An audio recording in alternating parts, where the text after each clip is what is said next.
Hello मेरे प्यारे YouTube family, कैसे हैं आप लोग। आशा करता हूँ आप लोग ठीक होंगे। तो आपके अपने केमिस्ट्री स्टडी चैनल पे आपका स्वागत करते हैं। तो कल हमने आपको बताया था एल्केन एल्कीन एल्काइंस के बारे में, सैचुरेटेड अनसैचुरेटेड कंपाउंड के बारे में। और कल हमने आपको जैसे बताया था कि कल जो टॉपिक आएगा वो फंक्शनल ग्रुप आएगा। तो सभी सुन लीजिए, ये जो वीडियो रहेगी आपकी ऑर्गेनिक केमिस्ट्री जो कि 11th में है, एक पार्ट है। मतलब आगे जाके केमिस्ट्री भी 3 पार्टीशन में हो जाएगी, ऑर्गेनिक, इनऑर्गेनिक और फिजिकल। ठीक है। तो ये चैप्टर जो चल रहा है ये ऑर्गेनिक का बेसिक कंसेप्ट है। ठीक है। और फंक्शनल ग्रुप जो है उस ऑर्गेनिक का ऐसा पार्ट है कि जिसमें जो भी कंपाउंड आएंगे ना वो यहीं से स्टार्ट होंगे। ठीक है। जो भी कंपाउंड बनेंगे वो इसी कंपाउंड से मिलके ही बनेंगे। ठीक है। और फर्दर जो रहेगा वो नेम उनका इन्हीं के अकॉर्डिंग ही रहेगा। तो आज की जो वीडियो रहेगी सिर्फ और सिर्फ फंक्शनल ग्रुप पे रहेगी।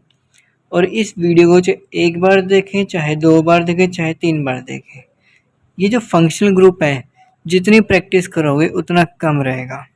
ठीक है। तो नाम याद होने चाहिए। तो ध्यान से सुनिए, पहला पॉइंट क्या कह रहा है कि all organic compounds are derivative of hydrocarbon. Hydrocarbon आपको बिल्कुल अच्छे से पता है क्या होता है कि कार्बन और हाइड्रोजन के बीच में जो बॉन्ड बनता है उस कंपाउंड को क्या बोलते हैं, हाइड्रोकार्बन ही बोलते हैं। अब आपको एक बात पता है कि कार्बन क्या है, टेट्रावेलेंट कंपाउंड है। ठीक है। यहाँ पे कोई हेलोजन मान लेते हैं, एक्स कोई अपना हेलोजन है। ठीक है, छोड़ो उसको। आपको बिल्कुल अच्छे से पता है कार्बन क्या है, टेट्रावेलेंट कंपाउंड है। हाइड्रोकार्बन में कहा हाइड्रोजन भी आ जाता है। ठीक है। अब ये एक मेन चेन हो गई कि यहाँ से आपके यहाँ पे कोई भी कंपाउंड इस जगह पे या फिर ऊपर वाली पोजीशन पे, यहाँ पे और नीचे वाली पोजीशन पे कहीं पे भी कोई भी कंपाउंड लग सकता है। तो ये जो कंपाउंड नए नए बन रहे हैं ना, इन्हीं को हम क्या बोलते हैं, डेरिवेटिव्स बोलते हैं। ऑर्गेनिक कंपाउंड के जितने भी डेरिवेटिव्स रहते हैं वो किसके रहते हैं, एक तरह से हाइड्रोकार्बन्स के रहते हैं। आई बात समझ में, क्लियर है ये पॉइंट। अगला पॉइंट क्या कह रहा है कि derivatives are obtained replacing one or more hydrogen atom by some other atom or group of atom. ठीक है। क्या बोल रहा है, दोबारा पढ़ लीजिए कि जो डेरिवेटिव्स जो बनते हैं वो रिप्लेस, किसको रिप्लेस करते हैं, एक हाइड्रोजन या फिर एक से ज़्यादा हाइड्रोजन के एटम है जो, उनको रिप्लेस करने पे क्या बनते हैं, डेरिवेटिव्स बनते हैं।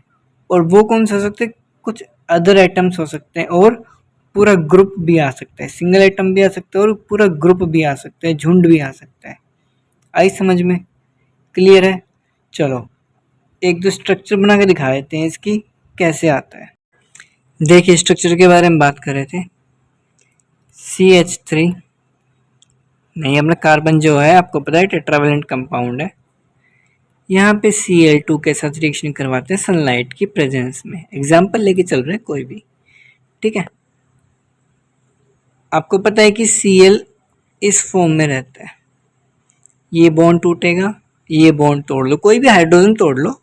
ठीक है, जरूरी नहीं यही वाला तोड़, आप अपनी मर्जी से भी तोड़ सकते हो। बॉन्ड टूटने पे अपनी अपनी जो है वैलेंसी यहाँ पे छोड़ के जाएंगे। तो ये एक H और ये Cl आपस में इलेक्ट्रॉन शेयर करने पे क्या बना देंगे, HCl कंपाउंड बना देंगे। और बचा ये जो क्लोरीन जो बचा है अपने वाला, ये वाला कार्बन के पास जाएगा और इलेक्ट्रॉन शेयर कर देगा। इलेक्ट्रॉन शेयर करने पे क्या बनाएगा, कार्बन, हाइड्रोजन, हाइड्रोजन, हाइड्रोजन और ये Cl। तो ये क्या बना अपना CH3Cl। ठीक है।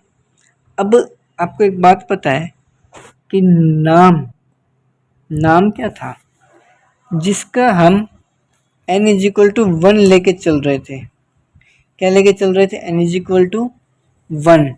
तो उस केस में क्या बोल रहे थे, मिथ बोल रहे थे। क्या बोल रहे थे, मिथ। ठीक है।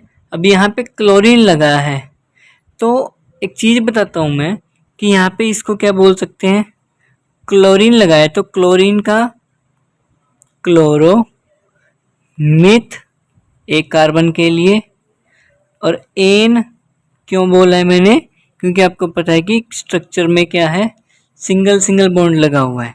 ठीक है, तो इस कंपाउंड का नाम क्या हुआ, इस कंपाउंड का नाम क्या हुआ, क्लोरोमीथेन, या फिर बताओ क्लोरोमीथेन। ठीक है, आई समझ में, क्लियर है। चलो, इस Cl2 की जगह पे आप Br भी ले सकते हो, I भी ले सकते हो। ठीक है, और भी सारे कंपाउंड है वो भी ले सकते हैं, आगे स्ट्रक्चर आपको बिल्कुल बताएंगे। देखिए, बात करते हैं आगे। तो ये जो स्ट्रक्चर बताई गई थी, ये आपके डेरिवेटिव्स के बारे में बताई गई थी कि एक हाइड्रोजन भी हट सकता है और एक से ज़्यादा हाइड्रोजन की जगह पे आपके अदर एटम्स और ग्रुप ऑफ एटम भी आ सकते हैं। ठीक है, अगला पॉइंट है the new set of compound formed after replacement of function different from the parent hydrocarbon. मतलब कि जो नया कंपाउंड जो बनेगा वो किसकी रिप्लेसमेंट के बाद बनेगा, function different from the parent hydrocarbon. मतलब कि वो अलग रहेगा ना, मतलब पहले जो उसका पेरेंट हाइड्रोकार्बन था, मतलब कि स्टार्टिंग में हमने मीथेन देखा था। ठीक है, बाद में नया कंपाउंड कौन सा बना, क्लोरोमीथेन बन गया। ठीक है, तो रिप्लेसमेंट किसी अपने पुराने कंपाउंड की हुई है, हाइड्रोकार्बन जो है पुराना ही तो है। ठीक है, पेरेंट हाइड्रोकार्बन जो है, मतलब बोल सकते हैं कि अगर आप अभी बच्चे हैं, बाद में बड़े होंगे, हाइट भी बढ़ेगी, ठीक है, आपकी उम्र भी बढ़ेगी, तो अभी की स्टेज के अकॉर्डिंग क्या है, आप तो पेरेंट हो ना। ठीक है, लेकिन आपसे पहले कौन से हैं, आपसे पहले आपके पेरेंट्स हैं। ठीक है, तो पेरेंट्स से आप आए हो, तो वैसे ही जो है मीथेन से क्लोरोमीथेन आया था। ठीक है, और वहीं पे इसका क्या है, चेंज हो गए थे, पेरेंट जो है, पेरेंट से ही रिप्लेसमेंट होके अपने जो है नया सेट ऑफ कंपाउंड बनता है। आई बात समझ में। अगला पॉइंट है फंक्शनल ग्रुप के बारे में। तो फंक्शनल ग्रुप क्या होता है भाई, बिल्कुल आसान सी बात है। ठीक है, फंक्शनल ग्रुप क्या है, an atom or group of atom present in the molecule.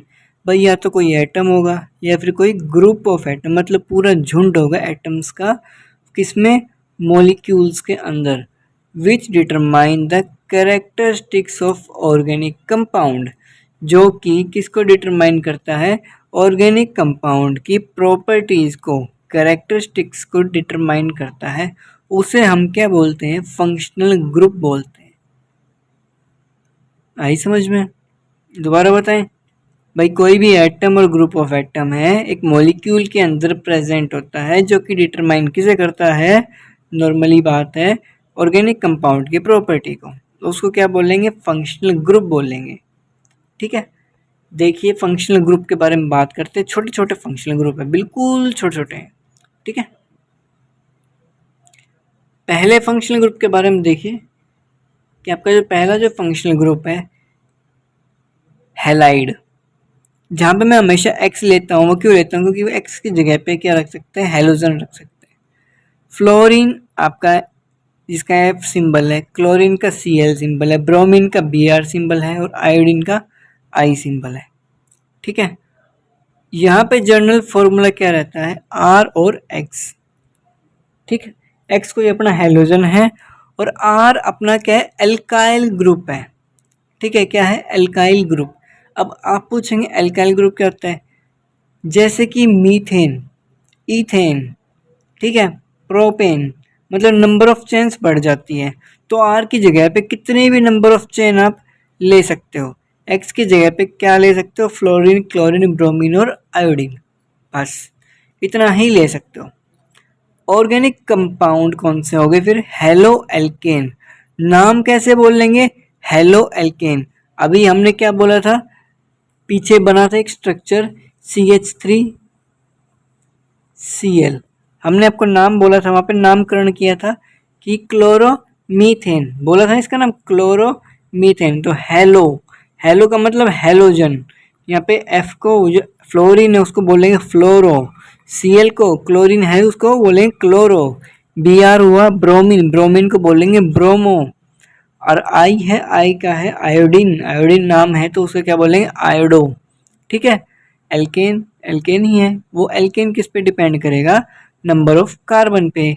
ठीक है, सफिक्स कौन सा हुआ, देखो हमने पहले ही बताया था परसों की वीडियो में कि सफिक्स जो है वो क्या होते हैं, नाम के पीछे आते हैं, जैसे कि अपने सरनेम्स जो होते हैं।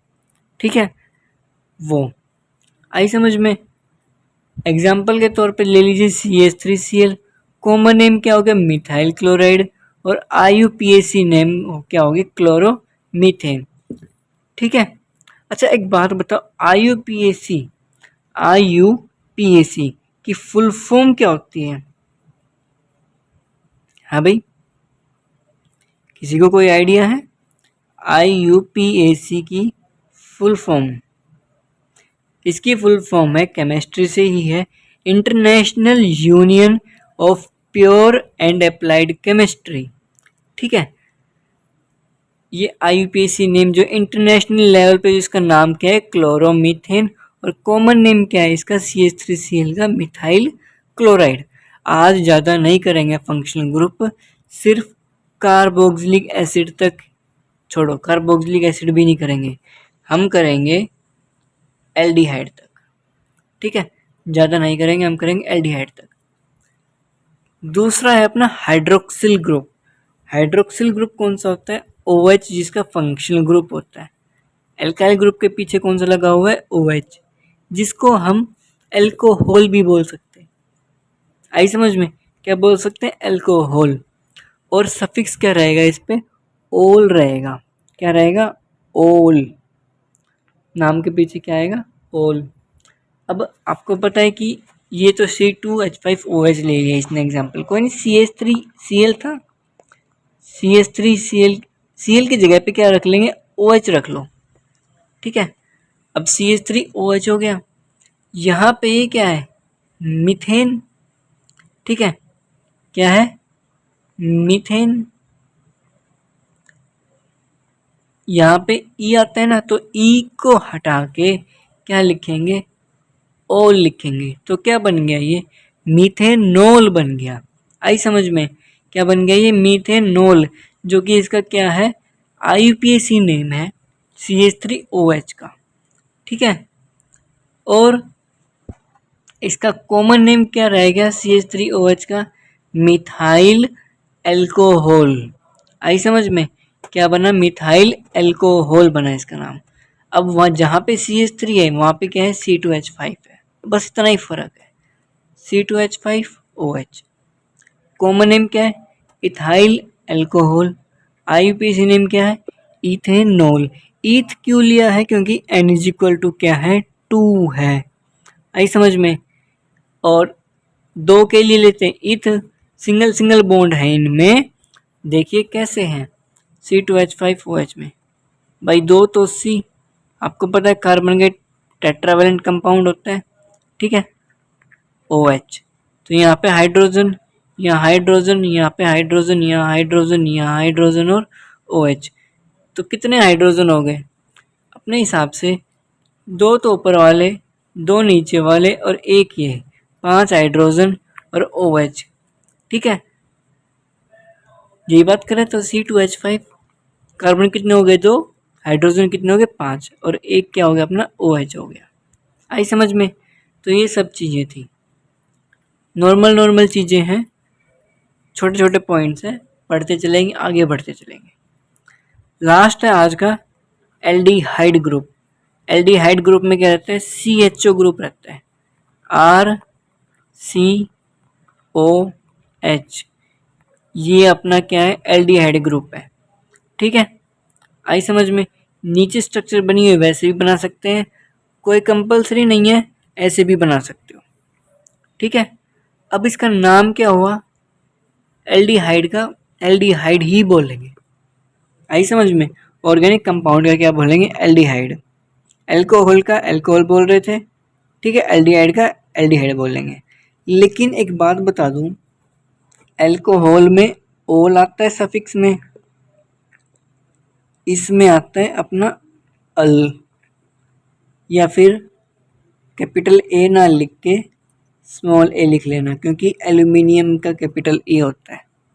ठीक है, क्या होएगा एल्डिहाइड का अल। अब जैसे हमने CH3OH बनाया था, क्या हम CH3CHO नहीं बना सकते? चलो ट्राई करते हैं।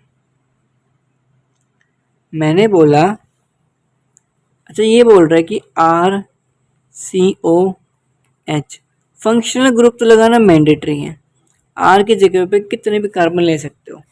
तो यहाँ पे मैंने बोला क्या हम इसको मीथेनल डिहाइड बना सकते हैं या फिर मीथेनल बना सकते हैं, मीथेन नल, जैसे मीथेनॉल बनाया था, क्या मीथेनल बना सकते हैं? आपको एक बात बता दे कि यहाँ पे अगर R, अच्छा छोड़ो उसको R को, ये वाला कार्बन है ना, ये वाला कार्बन आपका नंबरिंग में काउंट होगा। ठीक है, नंबरिंग भी बताएंगे कैसे होती है, जब ये सारे फंक्शनल ग्रुप पढ़ लेंगे तो हम आपको धीरे धीरे जो है स्ट्रक्चर्स भी देंगे, ताकि आप स्ट्रक्चर डिफाइन कर सको और बना सको। ठीक है, तो अभी के लिए आपको ये बता दें कि यहाँ पे जो है मीथेनल की स्ट्रक्चर फॉर्मेशन नहीं होती। ठीक है, मान लीजिए हम इस R की जगह पे हैं, इस R की जगह पे क्या ले लें, H लिख लें, तो HCHO या फिर HCOH, HCOH। एक बात बता दूं, ये जो ग्रुप बनाना, ये ग्रुप, ये प्रॉपर्टी चेंज हो जाती है इसकी अगर हम मीथेनल बनाते हैं तो। ठीक है, तो इस वजह से जो है ये प्रॉपर्टी चेंज होती है, तो हम मीथेनल को क्या कहते हैं, यहाँ पे ये नहीं बन सकता। ठीक है, क्योंकि यहाँ पे प्रॉपर्टी जो है कीटोन की फॉर्मेशन हो जाती है। कीटोन का फंक्शनल ग्रुप है CO। ठीक है, RC डबल बॉन्ड OR, दोनों जगह पे कितने भी कार्बन ले सकते हो आप, लेकिन इसमें क्या है, फिक्स जो है COH तो फिक्स है। यहाँ पे R था, मैंने H ले लिया, लेकिन जैसे मैंने H लिया तो ये कीटोन की फॉर्मेशन हो गई, यहाँ पे कीटोन की तरफ प्रॉपर्टी शो हो गई। तो ये जो है यहाँ पे H नहीं लिख के यहाँ पे क्या होता है बता दें आपको, यहाँ पे CH3 ले सकते हैं हम।